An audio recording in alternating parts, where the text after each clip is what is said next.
आता है, दूसरी तरफ वो जो मुआहदा करता है गजा का, वो उस पर अमल दरामद ही नहीं करा पाता है, और वहाँ इसराइल जो है वो नस्ल कशी जारी है।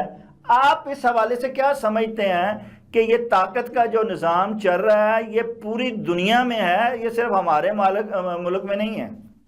नहीं, आपकी बात बिल्कुल बजाय कि दुनिया में जमहूरियत के जो मॉडल्स हैं वो चैलेंज हो रहे हैं, और दुनिया में अथॉरिटेरियन जो है वो मॉडल जो है वो बहुत ज्यादा बालादस्त होते जा रहे हैं। एक तो देखिए ना, वो ममालिक है जहाँ बादशाहत है, जहाँ अमरीत है, वो समझ आती है, किंगशिप है। लेकिन वो डेमोक्रेटिक मॉडल भी जो जहाँ जहाँ जमहूरियतें हैं, वहां पे भी हम देख रहे हैं कि जमहूरियत के मामला कमजोर हो रहे हैं। और बल्कि जमहूरियत के अंदर अब जो कंपनीज के मॉडल्स हैं और जो सरमायादार इन्वेस्टमेंट है, वो नॉम चॉम्स्की कहता है ना, कॉर्पोरेट डेमोक्रेसी, यानी जमहूरियत पे जो ज्यादा सरमाया लगाएगा उसके मफादात का तहफ्फुज़ किया जाएगा। तो जमहूरियत में तो ये बुनियादी चैलेंजेस इस वक्त दरपेश हैं। फिर जमहूरियत का निज़ाम उस तरह डिलीवर भी नहीं कर रहा जिस तरह से बुनियादी इंसानी हकूक हैं, उनके मामलात हैं, जिसमें आज़ाद अदलिया है, आज़ाद मीडिया है, सिविल सोसाइटी है, लोगों के बुनियादी फंडामेंटल राइट्स हैं।